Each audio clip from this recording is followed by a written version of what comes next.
Hello दोस्तों, आज हम एक बहुत ही इंपॉर्टेंट टॉपिक पे बात करने वाले हैं। यदि आप शेयर मार्केट में इन्वेस्ट करते हैं या करना चाहते हैं, तो ये वीडियो निश्चित ही आपके बेहद काम आएगा।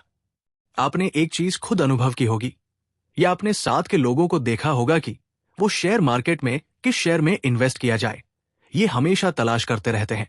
इस तलाश में कई बार हम धोखा खा जाते हैं और किसी दोस्त के बताने से, किसी ऑनलाइन या टीवी न्यूज के रिकमेंडेशन से किसी ऐसे शेयर में निवेश कर देते हैं जो बहुत तेज बढ़ रहा होता है। लेकिन जैसे ही हम उसमें पैसे डालते हैं तभी वो गिरने लगता है। फिर हम फंस जाते हैं और उस शेयर में से निकलने का काफी समय तक इंतजार करते रहते हैं। इस कंडीशन में हमें फाइनेंशियल और मानसिक दोनों परेशानियों का सामना करना पड़ता है।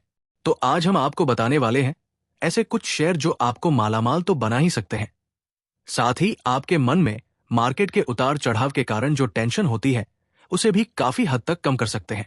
जी हां, हम बात कर रहे हैं आपके लॉन्ग टर्म पोर्टफोलियो की। शेयर्स की एक ऐसी लिस्ट जिन्हें आप कई सालों तक के लिए अपने पोर्टफोलियो का हिस्सा बना सकते हैं। तो इससे पहले कि मैं आपको उन शेयरों के नाम बताऊं, पहले मैं आपको बता दूं कि मेरी एक ये राय रहती है कि आप अपने पोर्टफोलियो का 75% हिस्सा लॉन्ग टर्म स्टॉक से बनाएं और 25% हिस्से में शॉर्ट टर्म स्टॉक को शामिल करें जो उस समय की कंडीशंस के हिसाब से सही हो।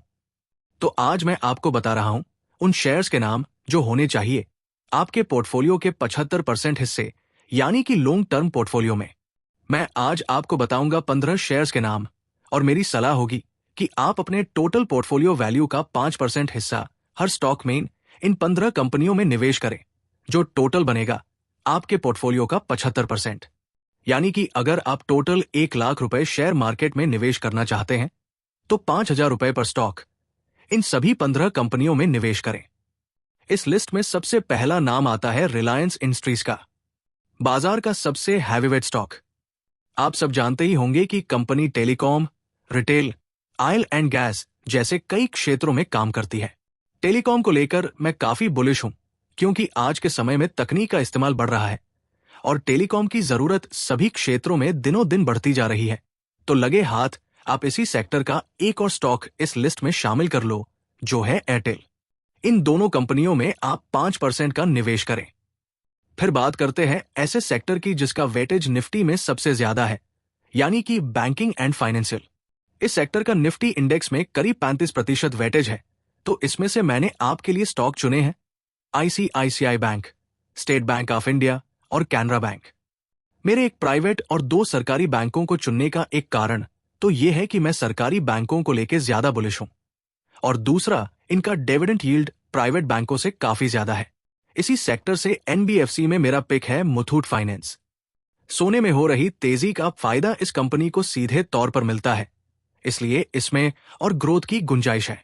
अब बात करते हैं आईटी सेक्टर की, तो मैं इस सेक्टर को लेकर मैं बेयरिश हूं क्योंकि आज के दौर में एआई के चलते आईटी सेक्टर अनिश्चितताओं के दौर से गुजर रहा है और दुनिया किस तरफ जाएगी कुछ कहा नहीं जा सकता है। इसलिए हम आईटी सेक्टर में निवेश कम ही करेंगे और इस सेक्टर से मेरी पिक होगी एचसीएल टेक, क्योंकि ये कंपनी आईटी के साथ साथ सेमीकंडक्टर मैन्युफैक्चरिंग में भी निवेश कर रही है और उसका फायदा आने वाले समय में देखने को मिलना चाहिए। अब बात करते हैं ऑटो सेक्टर की, तो सरकार द्वारा हाल ही में किया गया जीएसटी रिफॉर्म इस सेक्टर के लिए काफी फायदेमंद साबित हो रहा है और इसमें काफी ग्रोथ देखने को मिल सकती है। ऑटो सेक्टर में मेरी पिक्स है मारुति सुजुकी, महिंद्रा एंड महिंद्रा और टीवीएस मोटर्स। मारुति जहां भारतीयों के बीच लोकप्रिय बनी हुई है, वहीं महिंद्रा एंड महिंद्रा का एसयूवी सेगमेंट न्यू जनरेशन को अट्रैक्ट कर रहा है, तो all time favourite tractor segment भी अच्छा कर रहा है।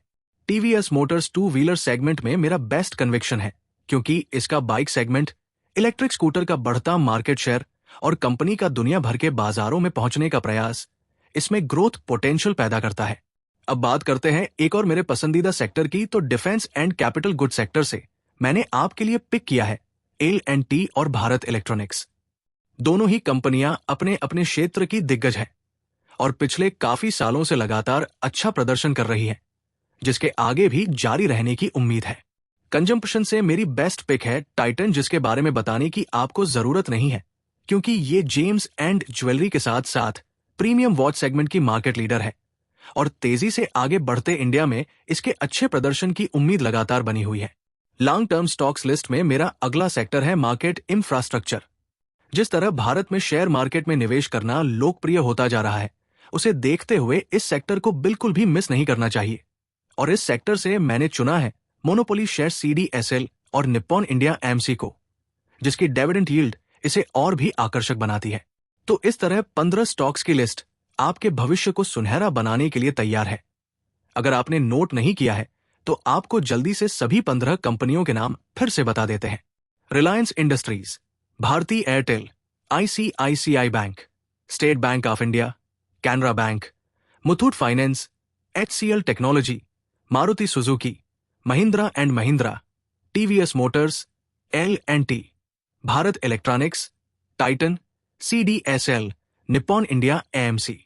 25% और हिस्से के लिए शॉर्ट टर्म स्टॉक्स के नाम हम आपको जल्द ही बताएंगे और लगातार आपके फायदे के लिए सही सलाह देते रहेंगे। तो जुड़े रहिए हमारे साथ। चैनल को अगर अभी तक सब्सक्राइब नहीं किया है तो जरूर कर लें और वीडियो को अपने दोस्तों के साथ शेयर भी जरूर करें। धन्यवाद।